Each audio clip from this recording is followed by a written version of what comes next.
Welcome to Democracy Now!, democracynow.org, The War and Peace Report. I'm Amy Goodman. A bipartisan group of senators has introduced a war powers resolution seeking to block the White House from launching an attack on Venezuela without congressional authorization, after President Trump said a land attack will start very soon. The resolution was co-sponsored by Democratic Senators Chuck Schumer, Tim Kaine, and Adam Schiff, along with Kentucky Republican Senator Rand Paul, who wrote, quote, "The American people do not want to be dragged into endless war with Venezuela without public debate or a vote. We ought to defend what the Constitution demands, deliberation before war," unquote. In Venezuela, President Nicolás Maduro Wednesday confirmed he spoke by phone with President Trump about 10 days ago, calling the conversation a potential opening for diplomacy. I received a phone call and spoke with President Donald Trump. I can say that the conversation was in a respectful tone, and I can even say it was cordial between the U.S. President and the President of Venezuela. I add that if this call means there are steps towards a respectful dialogue between states, between countries, then welcome dialogue, welcome diplomacy, because we will always seek peace. The U.S. Navy commander overseeing the Pentagon's attacks on alleged drug boats is set to testify on Capitol Hill today. Admiral Frank M. Mitch Bradley will provide a classified briefing to select congressional lawmakers about the U.S. attacks on the Caribbean and Eastern Pacific. Human rights groups, including Amnesty International, have condemned the strikes as murder. The Pentagon's Inspector General is set to release a report today on Defense Secretary Pete Hegseth's use of the widely available social media app Signal to discuss U.S. airstrikes in Yemen earlier this year. Two people familiar with the report's findings told news outlets Hegseth endangered U.S. troops in using Signal to discuss the strikes with several other senior Trump administration officials. The chat, which included Hegseth's wife and brother, was revealed when The Atlantic's editor, Jeffrey Goldberg, was accidentally added to the Signal group. Defense Secretary Hegseth refused to cooperate with the Inspector General, refusing to hand over his phone or sit for an interview. This comes as the New York Times is suing the Pentagon over its new press policy that requires media outlets to pledge not to gather information unless defense officials formally authorize its release. Earlier this year, reporters at the New York Times, along with a number of other media outlets, gave up their press passes rather than comply with the Pentagon's new policy. The Times argues in its lawsuit that the Pentagon's policy, quote, is exactly the type of speech and press restrictive scheme that the Supreme Court and D.C. Circuit have recognized violates the First Amendment, unquote. Israeli forces have killed 7 more Palestinians in the Gaza Strip in Israel's latest violation of the ceasefire that was declared nearly 2 months ago.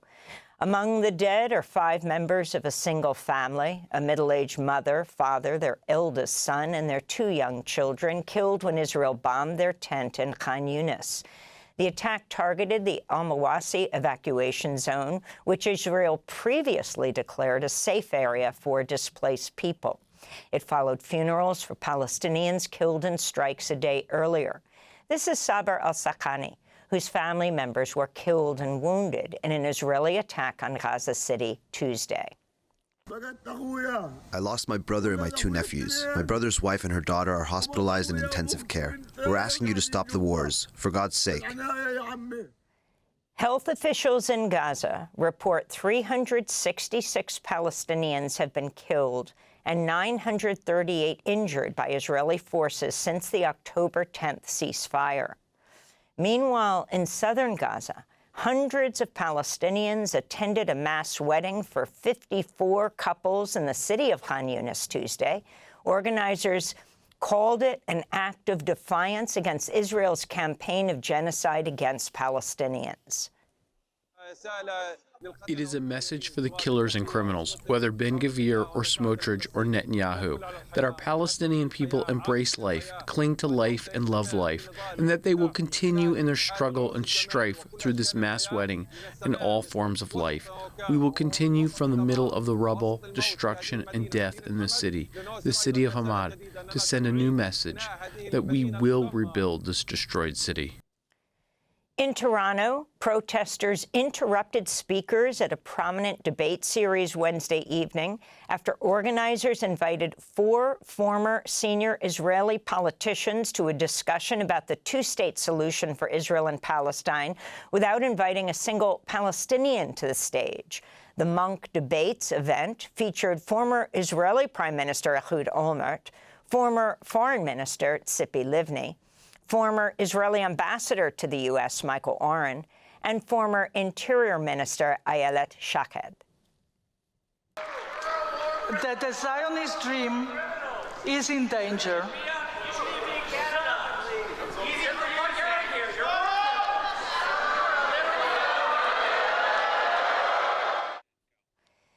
In a statement, protest organizers wrote, quote, "By putting these individuals on stage, unchallenged by any Palestinian voices, the Monk Debates is creating a sanitized academic veneer for genocide. The event manufactures consent for ongoing occupation, launders reputations of officials implicated in war crimes, and rewrites reality by excluding Palestinians entirely," unquote.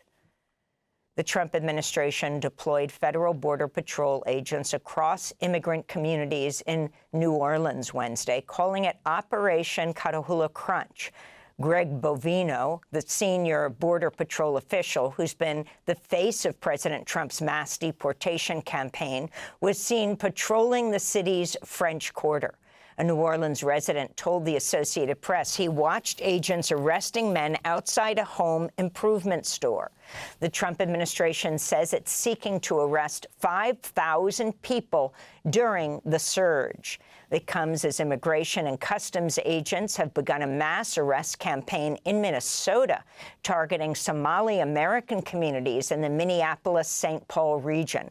The raids follow a cabinet meeting on Tuesday in which Trump called Somalis garbage. Trump then doubled down on his racist rhetoric Wednesday at the White House. After Headlines will go to Minneapolis to speak with Omar Fatah, the first Somali American and first Muslim to be elected to the Minnesota State Senate. Meanwhile, immigration advocates and lawyers contend that despite ICE's policy that agents shouldn't detain, arrest, or hold pregnant, postpartum, and nursing mothers, pregnant people are increasingly rounded up, deported, and detained. The ACLU has documented more than a dozen cases of pregnant women housed without proper medical care at the Stewart Detention Center in Lumpkin, Georgia, and the ICE Processing Center in Louisiana. In one case, a woman was shackled while she miscarried. Another woman with a high-risk pregnancy was placed in solitary confinement.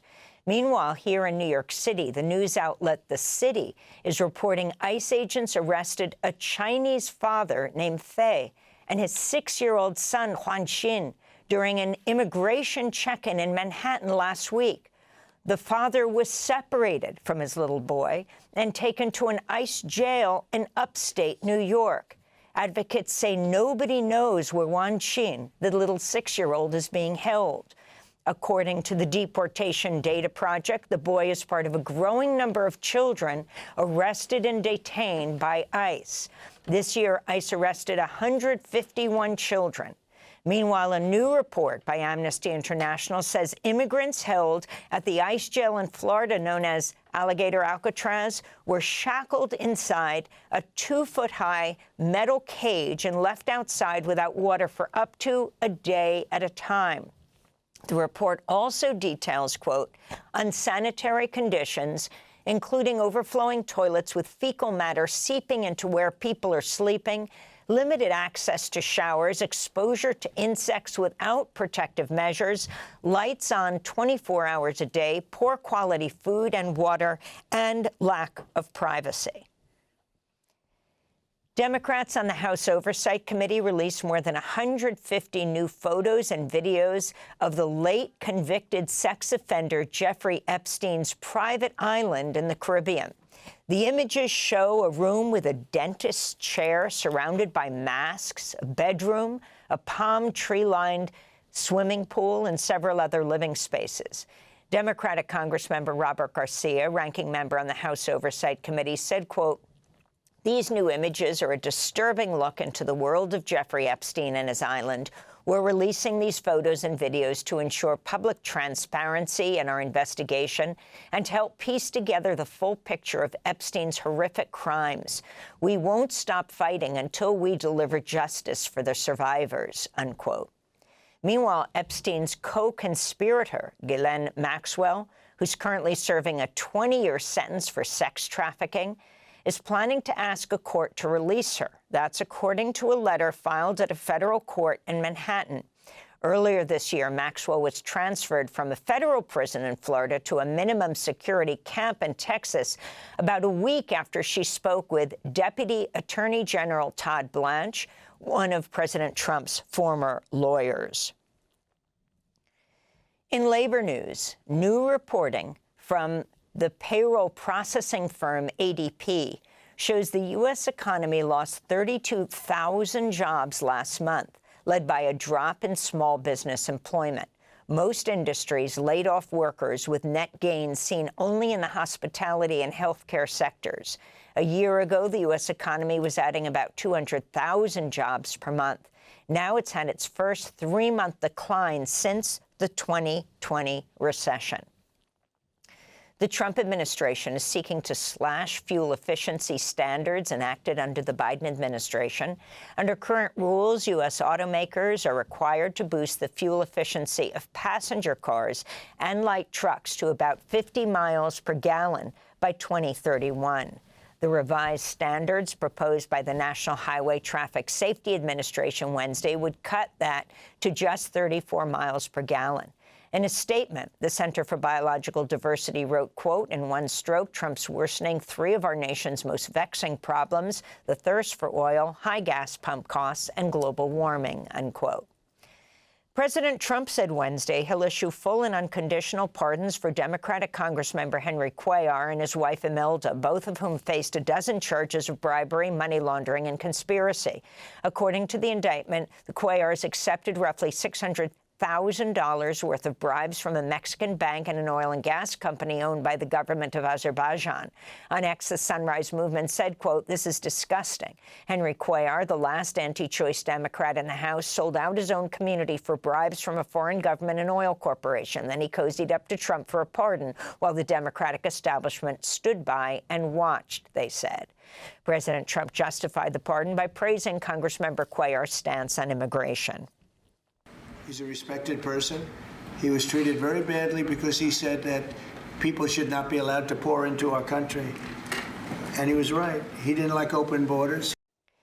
And in media news, the Paramount Skydance Corporation has more than doubled the proposed breakup fee in its offer to acquire Warner Brothers Discovery, as it seeks to outbid rivals looking to acquire the media conglomerate. The proposed merger comes just months after Skydance completed its acquisition of Paramount, the parent company of CBS, and after Paramount agreed to pay $16 million to settle a lawsuit brought by President Trump, who objected to how 60 Minutes edited an interview with Kamala Harris. Paramount board chair and controlling shareholder Sherry Redstone reportedly sought the settlement to ensure the FCC approved Paramount's merger. On Wednesday, Redstone defended the settlement during the Reuters Next Summit here in New York City. I do believe it was the right decision. I think the trial had been set for 2 years out. The chaos that would have been created over the next 2 years, I'm not sure the company could have survived. The internal distractions, the external distractions, in spite of everything that we were doing in the company, and during those months we became the #4 streaming service, nobody was talking about that. All people were talking about was the, distraction of the Trump litigation. And those are some of the headlines. This is Democracy Now!, democracynow.org. When we come back, we speak with Matt Duss of the Center for International Policy on negotiations to end the war in Ukraine, as well as the Pentagon watchdog report finding Defense Secretary Pete Hegseth risked endangering troops by sharing sensitive information about U.S. strikes in Yemen on a Signal group chat. Stay with us. Thanks for watching Democracy Now! On YouTube. Subscribe to the channel and turn on notifications to make sure you never miss a video. And for more of our audience-supported journalism, go to democracynow.org, where you can download our news app, sign up for our newsletter, subscribe to the daily podcast, and so much more.